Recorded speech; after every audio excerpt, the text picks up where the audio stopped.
Assalamualaikum warahmatullahi wabarakatuh. Perkenalkan, nama saya Maria Alfiana Penik Belen dari program studi Administrasi Negara dengan NIM 0548458835. Saya akan menjawab pertanyaan tugas 1, yaitu tentang term dan logical fallacy atau sesat pikir. Topik ini sangat penting karena sering kita gunakan tanpa memahami maknanya secara menyeluruh. Semoga jawaban dari pertanyaan soal yang tadi bukan hanya memberi pemahaman, tetapi juga menghadirkan sudut pandang yang reflektif dan lebih kaya. Dan tanpa berpanjang kata, mari kita jawab pertanyaan-pertanyaannya.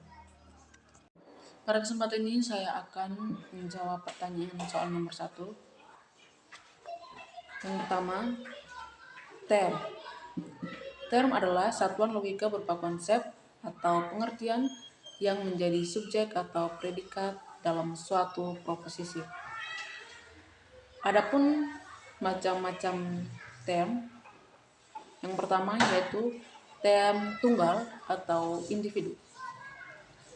Ini merupakan term yang merujuk pada suatu objek tertentu, dengan contohnya yaitu yang pertama Soekarno, Gunung Merapi, dan laptop Asus.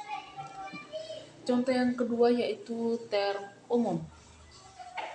Term ini merujuk pada kelompok atau kelas objek, dengan contohnya yaitu mahasiswa, hewan, negara.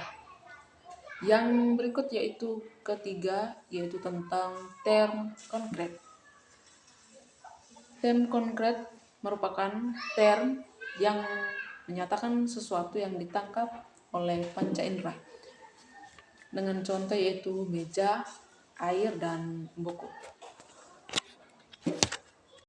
Term juga berupa ungkapan pengertian dalam bentuk kata atau istilah.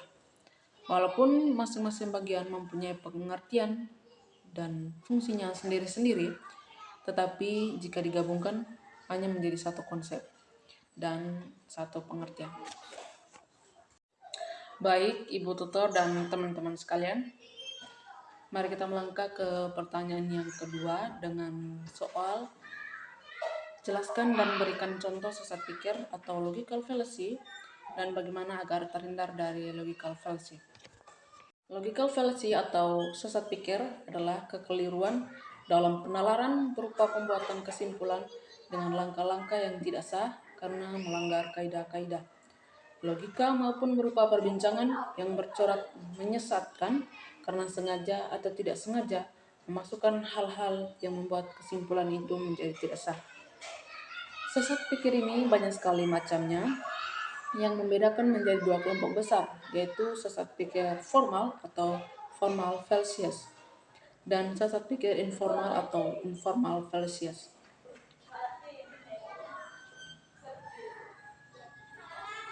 Sesat pikir informal ada dua macam kelompok, yaitu sesat pikir pertalian dan sesat pikir kemaknagandaan. Dengan demikian, sesat pikir atau logical fallacy adalah kesalahan dalam penalaran yang membuat satu argumen menjadi tidak valid. Salah satu contohnya adalah ad hominem, yaitu menyerang pribadi lawan bukan argumennya. Dengan contoh kalimat, kamu tidak perlu dengarkan pendapat dia tentang politik, kan dia belum lulus kuliah. Ini salah karena pendapat harus dinilai dari isinya, bukan dari siapa yang menyampaikan. Sekian dari saya, terima kasih.